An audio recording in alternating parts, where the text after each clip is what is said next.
ಪ್ರೇತ ದೋಷ ನಿವಾರಣೆ ಆಗದೆ ಇದ್ದಾಗ ನಾಗದೋಷ ಪರಿಹಾರ ಮಾಡಿದ್ರೆ ಫಲ ಸಿಕ್ಕೋದಿಲ್ಲ. ಆಮೇಲೆ ಪೂಜೆಗೆ ಬಂದ್ರು, ಬರ್ಬೇಕಾದ್ರೆ ಟ್ಯೂಬು ಬಾಟ್ಲು ಎಲ್ಲ ಸಮೇತ ವೀಲ್ ಚೇರ್ ಅಲ್ಲಿ ಪಾಪ ಕರ್ಕೊಂಡ್ ಬಂದಿದ್ರು.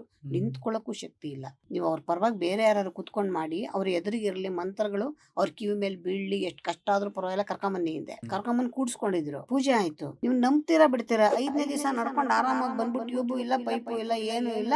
ಪೂಜೆ ಮುಗಿದ 5ನೇ ದಿವಸಕ್ಕೆ ಇಲ್ಲಿ ಮುಗಿಸ್ಕೊಂಡು ನಾನು ಕೂತಿರೋ ನನ್ನ ಚೇಂಬರ್ಗೆ ಬಂದು ಮಾತಾಡಿಸ್ಬಿಟ್ಟು, ಅಮ್ಮ ಅದ್ ಹೆಂಗ್ ಹೇಳಿದ್ರಿ ನೀವು? ಪ್ರೇತ ದೋಷ ನಾಗದೋಷಕ್ಕೆ ಸಂಬಂಧಪಟ್ಟಿದ್ದಲ್ವೇ ಅಲ್ಲ, ಸಂಪೂರ್ಣವಾಗಿ ಬೇರೆನೇನಾ?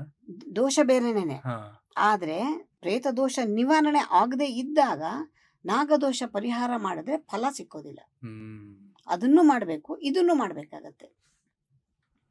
ಇದೆಲ್ಲವೂ ಕೂಡ ನಮ್ಗೆ ಕರೆಕ್ಟಾಗಿ ಗೊತ್ತಾಗೋದು ಜಾತಕದಲ್ಲೇನೆ.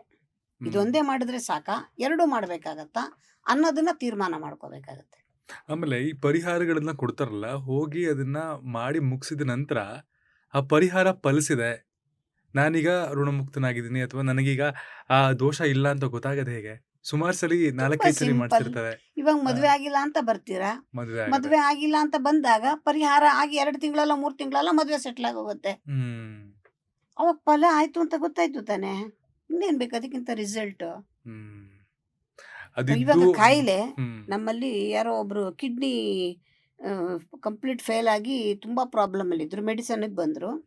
ನಾನು ಹೇಳ್ದೆ ಮೆಡಿಸನ್ ನಾ ಕೊಡ್ತೀನಿ, ಬಟ್ ಇವ್ರಿಗೆ ಅವ್ರ ಮಕ ನೋಡುವಾಗ್ಲೇ ನನಗೆ ಗೊತ್ತಾಗೋಗುತ್ತೆ ಕೆಲವು ಸಲ. ಅದ್ ಹೆಂಗೋ ಭಗವಂತ ಅದೊಂದು ಏನೋ ಒಂದ್ ಶಕ್ತಿ ಕೊಟ್ಬಿಟ್ಟಿದ್ದಾನೆ. ರೀ ನಿಮ್ ಬರೀ ಔಷಧ ಕೊಟ್ರೆ ಪ್ರಯೋಜನ ಇಲ್ಲ, ಇಮ್ಮಿಡಿಯೇಟ್ ಆಗಿ ನಾನು ಒಂದು ಪೂಜೆ ಹೇಳ್ತೀನಿ, ಇಲ್ಲಿ ಮಾಡಿಸಿ ಹಿಂದೆ. ಸರಿ, ಅವರು ಮಕ ನೋಡಿದ್ರು. ನಿಮ್ಗೆ ಸಮಾಧಾನ ಇದ್ರೆ ಮಾಡಿಸಿ, ಬರೀ ಔಷಧ ಕೊಟ್ರೆ ಪರಿಹಾರ ಆಗಲ್ಲ ಅಂತ ಹೇಳಿದೆ. ಸರಿ ಆಯಿತು ಮಾಡಿಸ್ತೀವಿ ಅಂದರು. ಆಮೇಲೆ ಪೂಜೆಗೆ ಬಂದರು. ಬರಬೇಕಾದ್ರೆ ಟ್ಯೂಬು ಬಾಟ್ಲು ಎಲ್ಲ ಸಮೇತ ವೀಲ್ ಚೇರಲ್ಲಿ ಪಾಪ ಕರ್ಕೊಂಬಂದಿದ್ರು. ನಿಂತ್ಕೊಳ್ಳೋಕ್ಕೂ ಶಕ್ತಿ ಇಲ್ಲ. ನೀವು ಅವ್ರ ಪರವಾಗಿ ಬೇರೆ ಯಾರು ಕುತ್ಕೊಂಡು ಮಾಡಿ ಅವ್ರ ಎದುರಿಗಿರಲಿ, ಮಂತ್ರಗಳು ಅವ್ರ ಕಿವಿ ಮೇಲೆ ಬೀಳ್ಲಿ, ಎಷ್ಟು ಕಷ್ಟ ಆದ್ರೂ ಪರವಾಗಿಲ್ಲ, ಕರ್ಕೊಂಬನ್ನಿ ಹಿಂದೆ ಕರ್ಕೊಂಬಂದು ಕೂಡ್ಸ್ಕೊಂಡಿದ್ರು. ಪೂಜೆ ಆಯಿತು. ನೀವು ನಂಬ್ತೀರಾ ಬಿಡ್ತೀರಾ, 5ನೇ ದಿವಸ ನಡ್ಕೊಂಡು ಆರಾಮಾಗಿ ಬಂದ್ಬಿಟ್ಟು ಟ್ಯೂಬು ಇಲ್ಲ, ಪೈಪು ಇಲ್ಲ, ಏನೂ ಇಲ್ಲ. ಪೂಜೆ ಮುಗಿದ 5ನೇ ದಿವಸಕ್ಕೆ ಇಲ್ಲಿ ಮುಗಿಸ್ಕೊಂಡು ನಾನು ಕೂತಿರೋ ನನ್ನ ಚೇಂಬರ್ಗೆ ಬಂದು ಮಾತಾಡಿಸ್ಬಿಟ್ಟು, ಅಮ್ಮ ಅದು ಹೆಂಗೆ ಹೇಳಿದ್ರಿ ನೀವು? ಪೂಜೆ ಆಗದಿರ ಔಷಧ ಫಲಿಸಲ್ಲ ಅಂತ. ನಾವು ಮಾಡೋದಾ ಬೇಡವಾ ಅಂತ ಯೋಚನೆ ಮಾಡಿ ಮಾಡಿದ್ವಿ ಅಂತ ಫಸ್ಟ್ ಕ್ಲಾಸ್ ಆಗ್ಬಿಟ್ರು. ಆಮೇಲೆ ಅಂದರೆ ಸಮಸ್ಯೆ ಎಲ್ಲಿದೆ ಅದನ್ನು ತೆಗಿಬೇಕು. ನೀವು ಅದನ್ನ ತೆಗೆದಿರ ನೀವು ಇನ್ನೆಷ್ಟು ಇಂಜೆಕ್ಷನ್ ಕೊಡಿ, ಔಷಧ ಕೊಡಿ, ಮಾತ್ರೆ ಕೊಡಿ, ಅವ್ರಿಗೆ ಆಪರೇಷನ್ ಮಾಡಿ ಸಕ್ಸಸ್ ಆಗೋದಿಲ್ಲ. ಎರಡೂ ಬೇಕು. ಯಾವಾಗ ಆರೋಗ್ಯ ಕೆಡುತ್ತೆ? ಫಸ್ಟ್ ಆಫ್ ಆಲ್ ಆರೋಗ್ಯ ಯಾವಾಗ ಕೆಡುತ್ತೆ ಅಂತಂದರೆ, ಗ್ರಹಗತಿಗಳ ಸ್ಥಾನದಲ್ಲಿ ವ್ಯತ್ಯಾಸಗಳಾದಾಗ, ಗೋಚಾರದಲ್ಲಿ ಪ್ರತಿನಿತ್ಯದಲ್ಲಿ ಚಲನೆಗಳಾಗ್ತಾ ಇರುತ್ತೆ. ಗ್ರಹಗಳು ಚಲನೆ ಆದಾಗ ಯಾವುದೋ ಒಂದು ಆರೋಗ್ಯ ಸ್ಥಾನಕ್ಕೆ, ರೋಗ ಸ್ಥಾನಕ್ಕೆ ಯಾರೋ ಶನಿ ಬಂದು ಕೂತ ಅಥವಾ ರಾಹು ಬಂದು ಕೂತರು, ಏನೋ ಒಂದಾಗತ್ತೆ. ಕುಜ ಬಂದ ಅಂತಂದ್ರೆ ದಡಾರ್ ಅಂತ ಹೋಗ್ತಾರೆ, ಯಾರಿಗೋ ಗುದ್ದುತ್ತಾರೆ. ಒಳ್ಳೆ ಎಕ್ಸ್ಪರ್ಟ್ ಡ್ರೈವರು, ಜೀವನ ಎಲ್ಲ ಗಾಡಿ ಓಡಿಸಿದ್ದಾರೆ, ಎಂದೂ ಏನೂ ಆಗಿಲ್ಲ. ಇವತ್ತಾಯ್ತು, ಹೆಂಗಾಯ್ತು? ಗ್ರಹಗತಿಗಳು. ಅದಕ್ಕೆ ಹೇಳೋದು ನಾನು, ಮನುಷ್ಯ ಗ್ರಹಗಳ ಅಧೀನ.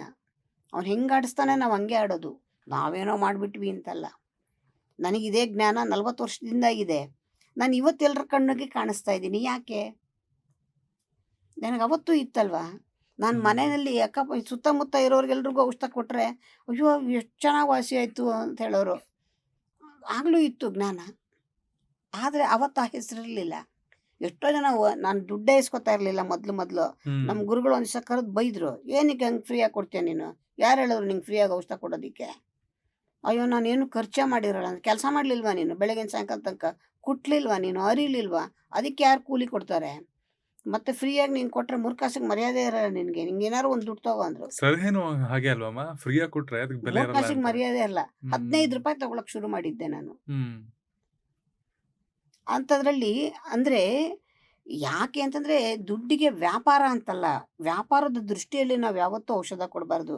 ಯಾಕೆ ಫೇಲ್ ಆಗತ್ತೆ ಅಂದರೆ ಅದು ಒಂದು ಕಾರಣ. ವ್ಯಾಪಾರೀಕರಣದಿಂದ ನೀವು ಚಿಕಿತ್ಸೆ ಮಾಡಿ ಅದು ಸಕ್ಸಸ್ ಆಗಲ್ಲ. ನೀವು ಖರ್ಚು ತಗೊಳ್ಳಿ ಬೇಡ ಅನ್ನಲ್ಲ, ಅದರ ದೃಷ್ಟಿ ನಿಮ್ಮದು ವ್ಯಾಪಾರೀಕರಣವಾಗಿರಬಾರ್ದು. ಕಮರ್ಷಿಯಲ್ ಆಗಿ ಯೋಚನೆ ಮಾಡ್ಕೊಂಡು ನಾವು ಔಷಧಿಯನ್ನು ಕೊಟ್ಟರೆ ಅದಕ್ಕೆ ವರ್ಕ್ ಆಗಲ್ಲ ಅದು. ಇವಾಗ ನಾನು ದುಡ್ಡು ತೊಗೋತೀನಿ, ನಮ್ಮ ಗುರುಗಳೇ ಹೇಳಿದ್ದಾರೆ ನೀವು ತೊಗೊಳ್ಳೇಬೇಕು ಅಂತ. ಆದರೆ ತುಂಬ ಧರ್ಮ ಕರ್ಮದಲ್ಲಿ ತೊಗೋತೀನಿ. ಎಷ್ಟು ಖರ್ಚಾಗುತ್ತೋ ತೊಗೋತೀನಿ, ಮೇಲೊಂದು 5% ನಾನು ಇಟ್ಕೊಂಡು ತೊಗೋತೀನಿ. ಆದರೆ ನನಗೆ ಬೇರೆ ಕಡೆ ನೀವು ಟೆಸ್ಟ್ ಮಾಡ್ಸೋಕ್ಕೆ ಖರ್ಚು ಮಾಡುವಷ್ಟು ದುಡ್ಡು ಅವ್ರು ವಾಸಿ ಆಗೋದಕ್ಕೆ ಖರ್ಚಾಗಿರಲ್ಲ. ಹ್ಮ್ ಒಂದು 2-3 ಸಾವಿರದಲ್ಲಿ ಅವ್ರ ಪ್ರಾಬ್ಲಮ್ ಸಾಲ್ವ್ ಆಗೋಗುತ್ತೆ. ಟೆಸ್ಟಿಂಗಿಗೆ ಅಂತ ಹೋದರೆ ಒಂದು 20,000 ರೂಪಾಯಿ ಖರ್ಚು ಮಾಡಿಸ್ತಾರೆ. ಆ ಥರ ಅಂದರೆ ನಮ್ಮ ಭಾವನೆಯಲ್ಲಿ ಸದ್ಭಾವನೆ ಇರಬೇಕು. ನಾವು ಕೊಡೋದಕ್ಕೆ ಯಾವಾಗಲೂ ಔಷಧ ಕೊಡೋನನ್ನ ದೇವರು ಅಂತ ಬರ್ತಾರೆ. ವಾಸಿ ಆಗಿಬಿಟ್ರೆ ನಮ್ಮ ಭಾಗಕ್ಕೆ ನೀವೇ ದೇವರು ಅಂತಾರೆ. ಹ್ಮ್ ಅಂದರೆ ದೈವತ್ವದ ದೃಷ್ಟಿಯಲ್ಲಿ ನೋಡುವಂತಹ ಒಂದು ನೋಬಲ್ ಪ್ರೊಫೆಷನ್ಗಳಿವೆಲ್ಲನೂ. ವೈದ್ಯ ಇರಬಹುದು, ಜ್ಯೋತಿಷ್ಯ ಇರಬಹುದು. ಹ್ಮ್ ಒಬ್ಬ ಜೀವನನ ಬದಲಾಯಿಸುವಂತಹ ಶಕ್ತಿ ಜ್ಯೋತಿಷಿಗಿದೆ. ಜ್ಯೋತಿಷಿ ಏನು ಮಾಡ್ತಾನೆ? ಅವನೇನು ಬದಲಾವಣೆಯನ್ನು ಮಾಡಲ್ಲ. ಕರೆಕ್ಟಾಗಿ ನಿಮ್ಗೆ ಏನು ಸಮಸ್ಯೆ ಇದೆ ಅದನ್ನು ಯಾರಿಂದ ಬಿಡಿಸ್ಕೋಬಹುದು, ಹೇಗೆ ಬಿಡಿಸ್ಕೋಬಹುದು ಅನ್ನೋದನ್ನು ದಾರಿ ತೋರಿಸ್ತಾನೆ. ಹ್ಮ್ ಅಂಥದ್ದನ್ನು ನಾವು ವ್ಯಾಪಾರೀಕರಣವಾಗಿ ಯೋಚನೆಯನ್ನು ಮಾಡಬಾರ್ದು. ಆವಾಗ ಖಂಡಿತ ಫಲಿತವಾಗುತ್ತೆ. ಎಷ್ಟೋ ಬಾರಿ ಮೊನ್ನೆ ಯಾರಿಗೋ ಹೇಳಿದೆ, ಒಂದು ಈರುಳ್ಳಿನಲ್ಲಿ ಒಂದು ಔಷಧಿ ಹೇಳಿದೆ. ಹ್ಮ್ ಜನರಲಾಗಿ ಟಿ ವಿನಲ್ಲಿ ದಿನ ಒಂದು ಸಿಂಪಲ್ ಸೊಲ್ಯೂಷನ್ನೇ ಕೊಡೋದು ನಾನು. ಯಾರಿಗೂ ಖರ್ಚು ಮಾಡಿಸೋ ಅಂಥ ಪರಿಹಾರನೇ ಕೊಟ್ಟಿಲ್ಲ ನಾನು. ಹ್ಮ್ ಎಲ್ಲರಿಗೂ ಪರಿಹಾರ ಆಗ್ತಾ ಇದೆ. ಅಂಥದ್ರಲ್ಲಿ ಮೊನ್ನೆ ಯಾವುದೋ ಕಾರ್ಯಕ್ರಮಕ್ಕೆ ಹೋದೆ. ಅಲ್ಲಿ ಎಲ್ಲರೂ ಓಡಿ ಬಂದು ಮಾತಾಡ್ಸಿದ್ರು. ಎಲ್ಲರೂ ಒಬ್ರು ಹೇಳಿದ್ರು, ಅಮ್ಮ ಎಷ್ಟು ದಿವಸದಿಂದ ಕೆಮ್ಮು ಬಾಧಿಸ್ತಿತ್ತು ನನಗೆ, ನೀವು ಮೊನ್ನೆ ಟಿ ವಿಲಿ ಹೇಳಿದ ಔಷಧಿ ಮಾಡಿಕೊಂಡೆ, ನಂಗೆ ಕೆಮ್ಮು ಹೊರಟೋಯ್ತು ಅಂದರು. ಅವ್ರು ಇನ್ನೊಬ್ರು, ಹೌದು ರೀ ನಾವು ಮಾಡಿದ್ವಿ ನಮ್ಮದು ಹೋಯ್ತು. ಹೌದು ಹೌದು ಹೌದು ಅಂತ ಅಲ್ಲಿ ಇದ್ದವರೆಲ್ಲರೂ ಶುರು ಮಾಡಿದ್ರು. ಆ, 10 ರೂಪಾಯಿ ಖರ್ಚಿಲ್ದಿರ ಎಲ್ಲರಿಗೂ ಕೂಡ ಸಮಸ್ಯೆ ಪರಿಹಾರ ಆಯಿತು. ಯಾಕಾಯಿತು, ಹೇಗಾಯಿತು? ನಾವು ಹೇಳುವ ಭಾವನೆಯಲ್ಲಿ ನಮಗೆ ಯಾವುದೇ ಅದರಲ್ಲಿ ಒಂಥರ ಕೆಟ್ಟ ಭಾವನೆ ಇಲ್ಲ. ನಾನೇ ಬದುಕಬೇಕು ಅನ್ನೋ ದುರಾಸೆ ಇಲ್ಲ. ಹ್ಮ್ ಅದು ತುಂಬ ಚೆನ್ನಾಗಿ ಫಲಿಸತ್ತೆ. ನಮ್ಮ ಭಾವನೆಯು ಸದ್ಭಾವನೆಯಿಂದ ಇರಬೇಕು. ಇದಕ್ಕೆ ಒಂದು ಚಾಪ್ಟರ್ ಇದೆ. ನಾವು ಆಯುರ್ವೇದದಲ್ಲಿ ಸ್ವಸ್ಥ ವೃತ್ತ, ಸದ್ವೃತ್ತ ಅಂತ ಹೇಳ್ತೀವಿ. ಹ್ಮ್ ಸ್ವಸ್ಥ ವೃತ್ತ ಅಂದರೆ ಸ್ವಾಸ್ಥ್ಯತೆಯನ್ನು ಕಾಪಾಡೋದಕ್ಕೆ ಮನುಷ್ಯ ಹೇಗಿರಬೇಕು ಅಂತ ಅದರಲ್ಲಿ ಟೀಚ್ ಮಾಡ್ತಾ ಹೋಗ್ತೀವಿ. ಹ್ಮ್ ಸದ್ವೃತ್ತ ಅಂತಂದರೆ ನಮ್ಮ ನಡವಳಿಕೆ ಹೇಗಿರಬೇಕು, ನಾವು ಹೇಗೆ, ನಮ್ಮ ಭಾವನೆಗಳು ಹೇಗಿರಬೇಕು. ಮನುಷ್ಯನಾಗಿರ್ಬೇಕಾದ್ರೆ ಇವೆರಡೂ ಪಾಲನೆ ಮಾಡಬೇಕು. ಸ್ವಸ್ಥ ವೃತ್ತ, ಸದ್ವೃತ್ತ ಎರಡೂ ಸರಿಯಾಗಿದ್ದಾಗ ಮನುಷ್ಯನ ಜೀವನದಲ್ಲಿ ಶಾಂತಿಯೂ ಹೋಗೋದಿಲ್ಲ, ಅವನಿಗೆ ಸಮಸ್ಯೆಯೂ ಬರೋದಿಲ್ಲ.